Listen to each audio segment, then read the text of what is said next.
सभी प्रिय भाई बहनों को जय मसीह की। एक बार फिर से इस चैनल पे आप सबका स्वागत है। एक वचन लेके आए हैं हम आपके सामने, यिर्मयाह 17 अध्याय उसका 9वां पद। मन तो सब वस्तुओं से अधिक धोखा देने वाला है, उसमें असाध्य रोग लगा है, उसका भेद कौन समझ सकता है। यानी यिर्मयाह 17:9 का वचन कहता है, मन तो सब वस्तुओं से अधिक धोखा देने वाला होता है, उसमें असाध्य रोग लगा है, उसका भेद कौन समझ सकता है। वचन हमें बताता है कि हमारे मनों में, हमारे हृदयों में एक ऐसा रोग लगा है, ऐसा रोग लगा है जिसके कारण हमारा मन हम सबको धोखा देता है, पूरे इस मानव जाति को धोखा देता है। पूरे मानव जाति को रोग लगा हुआ। यह रोग कोई आम बीमारी नहीं है, कोई जुखाम, सर्दी, बुखार या टीबी वगैरह कोई बीमारी नहीं है। ये रोग असाध्य रोग है जिसका कोई इलाज नहीं है। जुखाम का इलाज हो सकता है, बुखार का इलाज हो सकता है, लेकिन यह ऐसा रोग है जिसका कोई इलाज नहीं। किसी डॉक्टर के पास इसका इलाज नहीं है, किसी वैद्य के पास इसका इलाज नहीं है, किसी साइंटिस्ट के पास इसका इलाज नहीं है, अर्थात पूरे संसार में किसी व्यक्ति के पास भी इसका इलाज नहीं है। तो इसका इलाज कहाँ मिलेगा, कैसे मिलेगा, कौन है जो इसका इलाज कर सकता है? ज़रा सोचिए। और मन को जांचने वाला तो सिर्फ यहोवा ही है, हमारा परमेश्वर यहोवा ही हमारे मनों को जांचता है। आइए हम देखते हैं अगले वचन में, जो कि लिखा है नीति वचन 4 का 23 वचन, सबसे अधिक अपने मन की रक्षा कर, क्योंकि जीवन का मूल स्रोत वही है। सबसे अधिक अपने जीवन की रक्षा कर, सबसे अधिक अपने मन की रक्षा कर, क्योंकि जीवन का मूल स्रोत वही है। कौन है? मन। अगर हमारा मन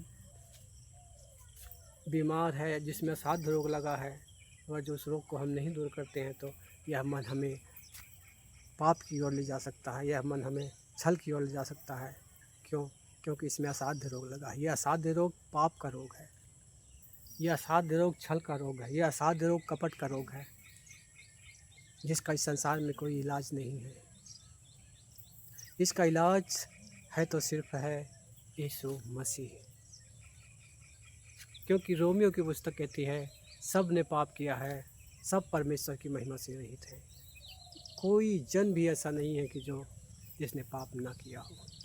और प्रभु यीशु मसीह ने अपना लहू क्रूस पर बहाकर हमारे पापों को बचाया है, हमें पापों से बचाया है, हमें पापों से छुड़ाया है।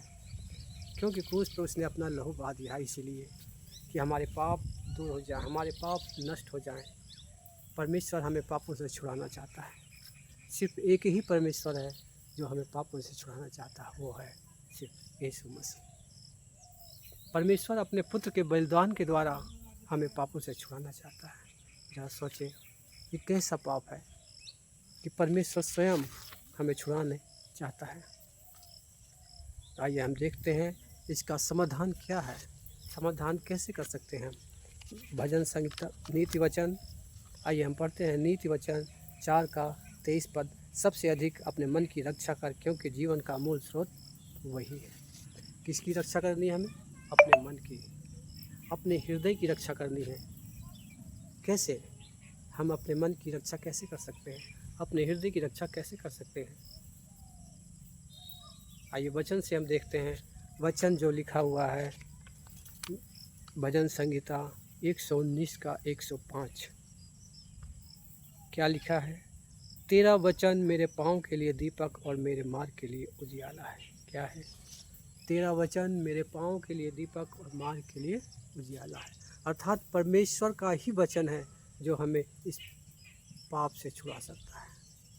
परमेश्वर का ही वचन है जो हमें इस असाध्य रोग से बचा सकता है। परमेश्वर से ही मेल मिलाप हमें इस असाध्य रोग से बचा सकता है। परमेश्वर के वचन को अपने हृदय में उतार ले, अपने मनों में उतार ले, और वचन के साथ उठना बैठना चलना हो तुम्हारा। जैसे प्रभु यीशु मसीह का था चलना उठना बैठना, वैसे ही तुम्हारा भी चाल चलन हो। तभी हम इस असाध्य रोग से बच सकते हैं। आइए हम एक वचन को और देखते हैं। ये वचन जो कि 119 का 11 पद है। मैंने तेरे वचन को अपने हृदय में रख छोड़ा है। क्या? मैंने तेरे वचन को अपने हृदय में रख छोड़ा है कि तेरे विरुद्ध पाप न करूं। अर्थात वचन को हमें अपने जीवन का मूल स्रोत बना लेना है, मूल आधार बना लेना है। परमेश्वर का वचन अद्भुत है, परमेश्वर का वचन महान है। वो वचन स्वयं यीशु मसीह है, वो वचन स्वयं यीशु मसीह है। वो हमें पापों से छुड़ाना चाहता है, वो हमें पापों से बचाना चाहता है। इसीलिए तो वो स्वर्ग छोड़कर इस पृथ्वी पर आया, अपनी महिमा को त्याग दिया और हमारे बीच में डेरा किया। परमेश्वर कितना प्रेमी है, जो हमसे मोहब्बत करता है, हमसे प्रेम करता है। अगर जो हम इस रोग से बचना चाहते हैं तो परमेश्वर का वचन हमारे अंदर उतरना चाहिए, परमेश्वर के वचन के अनुसार हमें चलना चाहिए, परमेश्वर के वचन के अनुसार हमें अपना जीवन बिताना है। हमारे अंदर कोई छल नहीं होना चाहिए, कोई कपट नहीं, कोई राग द्वेष ईर्ष्या नफरत नहीं होनी चाहिए। तभी हम इस असाध्य रोग से बच सकते हैं। आइए हम परमेश्वर का धन्यवाद करते हैं। धन्यवाद करते हैं खुदा बाप तेरा तो जो महान है, सामर्थ्य पिता परमेश्वर, आपके जैसा कोई नहीं है। आपने हमें इस असाध्य रोग से बचाया है पिता परमेश्वर, आपने अपना लहू बहा के हमें इस असाध्य रोग से बचा लिया। आप कितने महान, कितने सामर्थ्य हैं पिता परमेश्वर। ये वीडियो जो भी देख रहे हैं भाई बहन, उनके जीवन में भी अद्भुत काम कर पिता परमेश्वर, उनके जीवन में भी इस असाध्य रोग से रक्षा कर पिता परमेश्वर। ये असाध्य रोग उनके अंदर से दूर कर पिता परमेश्वर। जो रोग ये छल का है, जो रोग कपट का है, जो रोग व्यभिचार का है, अभिलाषा का है पिता परमेश्वर, इस रोग को दूर कर। हमें खुदा बाप तेरे प्रिय बेटे यीशु नासरी के नाम से मांगते हैं, सारे रोग दूर हो जाए, यीशु नासरी के नाम से, आमीन।